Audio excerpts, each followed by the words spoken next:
Bismillahirrahmanirrahim. Assalamualaikum warahmatullahi wabarakatuh. Alhamdulillahi rabbil alamin. Assalatu wassalamu ala rasulillahil amin wa ala alihi wa sahbihi ajma'in. Para hadirin muslimin dan muslimat yang dirahmati Allah sekalian, dalam banyak-banyak peristiwa yang berlaku pada bulan Ramadan ialah peperangan Badar. Peperangan Badar disebut oleh Allah Subhanahu wa taala di dalam Al-Qur'anul Karim pada surah Al-Anfal, bermula dari ayat 7 sehinggalah ayat 14. Maka besarlah harapan daripada pihak ustaz supaya semua kita pada masa-masa yang terluang di bulan Ramadan kita bertadarus dan seterusnya memahami akan makna pada ayat 7 sehingga 14 surah Al-Anfal bicara tentang perang Badar. Namun secara ringkasnya di kesempatan ini marilah sama-sama kita menghayati akan ayat-ayat berikut. A'udzu billahi minasyaitonir rajim. Bismillahirrahmanirrahim.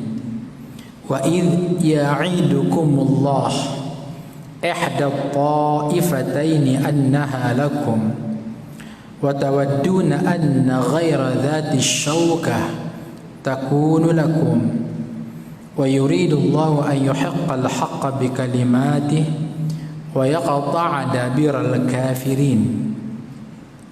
Bermaksud, dan ingatlah ketika mana Allah Subhanahu wa taala menjanjikan kepada kamu dengan salah satu daripada tentera musuh,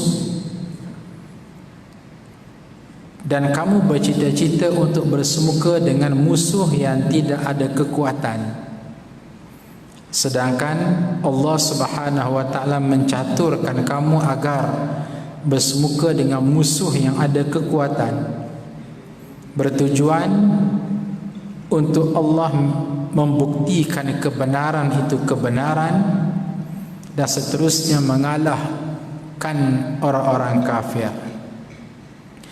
Ayat ini tentunya kita tidak akan faham kecuali dengan merujuk kepada asbabun nuzul, sebab kepada turunnya ayat ini.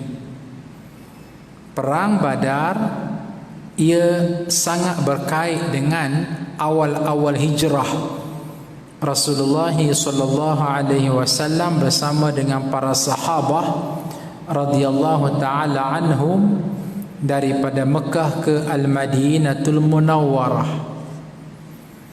Sahabat-sahabat Nabi yang berhijrah, mereka ini berhijrah dalam bentuk sehelai sepinggang, kerana perintah hijrah itu datang secara tergesa-gesa. Justru mereka tinggalkan semua kemewahan mereka di Mekah. Pendek kata, yang ada kebun anggur tinggalkan, yang ada kebun kurma tinggalkan, yang ada rumah sewa tinggalkan, yang ada bisnes di Mekah tinggalkan. Sebab apa? Kerana mereka ni ada falsafah hidup. Orang-orang yang beriman, yang menjadi kumpulan pertama yang berhijrah daripada Mekah ke Madinah ini, falsafah hidup mereka ialah sayang-sayang mereka kepada harta benda mereka, pangkat mereka, kedudukan mereka, sayang lagi kepada perintah Allah Azza wa Jalla. Itu sebab mereka dengan senang melantungkan Allahumma la aisha illa aishal akhirah. Sesungguhnya tidak ada kehidupan kecuali kehidupan akhirat. Jadi kekayaan yang harta benda orang Islam yang ada di Mekah itu akhir sekali dirampas, dirampas oleh Abu Jahal yang menjadi ketua umum di Mekah. Jadi bayangkan betapa banyaknya harta benda orang Islam tinggal begitu sahaja kerana ikut Nabi ke Madinah. Pendek kata, kekayaan yang ada pada mereka, binatang ternakan, harta benda, mereka tinggal dan diambil oleh Abu Jahal. Apa Abu Jahal buat? Abu Jahal gunakan itu sebagai rolling modal perniagaan. Bukan Abu Jahal yang ambil, kemudian dalam masa yang sama Abu Jahal serahkan kepada Abu Sufyan. Nah, wahai Abu Sufyan, kamu akan berlepas ke Syam. Orang Quraisy ni mereka berniaga pergi ke Syam. Tuan-puan cuba bayangkan lokasi Syam. Kita ambil Mekah, naik Badar, naik lagi Madinah, naik lagi Syam. Syam ni nama lama. Nama baru bagi Syam ialah Jordan, Lebanon, Syria dan Palestin. 4 buah negara ini dalam peta Arab dulu dikenali sebagai Syam. Jadi kira-kiranya Abu Sufyan pada masa itu belum lagi beriman. Mereka, rombongan mereka yang dikenali sebagai Al-Ir, rombongan businessman, mereka berniaga dengan menggunakan modal harta rampasan orang-orang Islam. Jadi mereka ni pergi ke Syam dan mendapat laba keuntungan yang banyak. Tibalah masa, Ustaz ringkaskan, tibalah masa mereka nak pulang semula ke Mekah. Sebagaimana pergi ke Syam mesti melalui Badar dan Madinah, nak pulang ke Mekah pun mesti melalui Madinah dan juga Badar. Jadi tuan-tuan dan puan-puan sekalian, Abu Sufyan ni orang veteran, orang lama, dan dia boleh menghidu ada sesuatu yang tidak baik bakal berlaku, iaitu tentu sekali Nabi Muhammad sallallahu alaihi wasallam dan orang-orang Islam yang berada di Madinah tidak akan memberi laluan mudah untuk rombongan businessman ini pulang semula ke Mekah. Pasti paling-paling tidak mereka akan buat roadblock. Dan memang betul pun, Nabi yang mendapat perkhabaran bahawa rombongan Abu Sufyan on the way balik daripada Syam menuju ke Mekah, dan nak tak nak mereka akan melalui satu kawasan namanya Badar, dan Nabi tahu bahawa keuntungan yang digenerate oleh Abu Sufyan menggunakan modal orang Islam, maka Nabi bersama dengan orang Islam turun ke Badar bukan untuk berperang, tetapi untuk buat sekatan jalan raya, sekadar untuk meminta semula harta benda yang dirampas oleh Abu Sufyan ketika di Mekah. Ini namanya hiwalah, mengambil semula hak. Maka turunlah Nabi dan para sahabat radhiyallahu taala anhum daripada Madinah ke Badar. Ada riwayat mengatakan 313, 314, 315, biarkan. Abu Sufyan yang boleh merasa sesuatu yang tidak enak berlaku, terus Abu Sufyan hantar seorang spy, SB. Ingat ya, SB zaman dulu sudah ada. Namanya siapa dia? Namanya Bam Al-Ghifari. Tolong jangan letak nama ya, itu buruk sangat. Bam Al-Ghifari minta survey suasana yang ada di Badar. Nyata sekali Bam Al-Ghifari beritahu, ya, tentera Muhammad sedang buat persiapan untuk menyekat rombongan businessman yang diketuai oleh Abu Sufyan.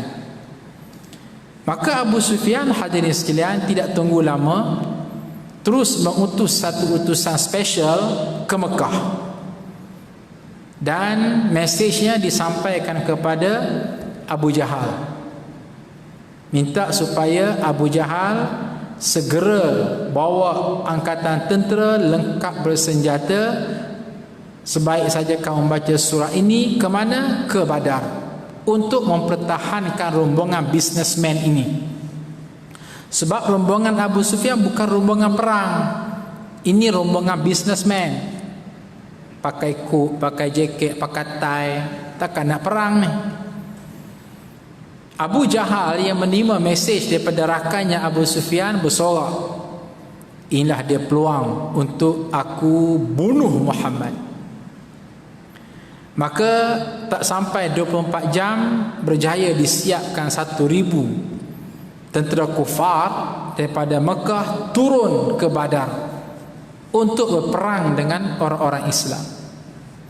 Di pihak Abu Sufyan, yang jumlahnya hampir 70 orang ini tidak diam. Sebaliknya dia mencari idea macam mana supaya tetap juga mereka boleh pulang ke Mekah dalam keadaan selamat. Langkah yang dibuat akhirnya ialah mereka pulang juga ke Mekah, tetapi melalui jalan persisiran Laut Merah. Persisiran Laut Merah ini merupakan jalan yang tak pernah dilalui orang daripada Mekah ke Madinah. Kerana apa? Jaraknya 3 kali ganda jauh. Jadi Abu Sufyan pun terus divert, langsung ikut jalan jauh. Sedangkan kalau dia ikut highway biasa, pasti dia akan bertemu dengan checkpoint namanya Badar, dan di situ mereka akan bertemu dengan tentera Nabi Muhammad sallallahu alaihi wasallam yang mufawadah, yang ingin membuat perbincangan. Bukan perang pun. Bincang apa? Bincang hiwalah, nak mengambil harta benda yang digunakan oleh Abu Sufyan berniaga menggunakan harta benda orang Islam. Abu Sufyan bila sudah rasa selesa dan bebas, terus sekali lagi hantar mesej kepada Abu Jahal yang on the way ke Badar. Mesejnya, wahai Abu Jahal, cukup, tidak perlu lagi kamu meneruskan musafir ke Badar, kerana kami telah pun selamat, kami ikut jalan persisiran Laut Merah. Tapi Abu Jahal ni nekat, by hope, by crook, tetap dia akan bertempur, tentera-tentera kufar akan bertempur dengan Rasulullah sallallahu alaihi wasallam. Di pihak Nabi sallallahu alaihi wasallam pula perasan, wah, yang kita tunggu-tunggu rupanya tak sampai, dah terlepas rombongan Abu Sufyan. Kenapa? Tu dia, mereka ikut jalan Laut Merah. Tengah-tengah buat persiapan nak pulang semula ke Madinah, datang berita. Beritanya apa dia? Okey, tentera Abu Jahal on the way menuju ke Badar untuk bertempur dengan tentera Islam. Wah, lain yang ditunggu, lain yang datang. Yang ditunggu ialah tentera Abu Sufyan, tentera bisnesmen yang tidak ada senjata. Tapi yang datang tentera yang lengkap bersenjata. Tentera Abu Jahal lengkap bersenjata. Tenteranya ramai, 1,000 orang. Orang Islam 313. Ni kalau pilihan raya tabak laun, kalah, hilang deposit lagi ni. Jadi Nabi dan para sahabat akhir sekali bermesyuarat, asyiru alayya ayyuhan nas. Nabi panggil semua sahabat-sahabat, sila beri pandangan kamu. Wahai sahabat-sahabat sekalian, apa yang patut aku buat? Bincang, akhir sekali buat keputusan. Apa keputusannya? Keputusannya, kita tidak akan lari. Kita akan tunggu musuh datang. Kita tetap akan lawan. Lawan yang bagaimana? Lawan, tetap lawan. Wih, bahaya statement tu. Asal macam biasa dengar tu. Dan Nabi menyebut, la tatamannau liqa'a al-adu fa idza laqitumuhum fathbutu wa fi riwayatin ukhra faqtulu. wa'lamu bi annal jannah tahta zilalis suyuf.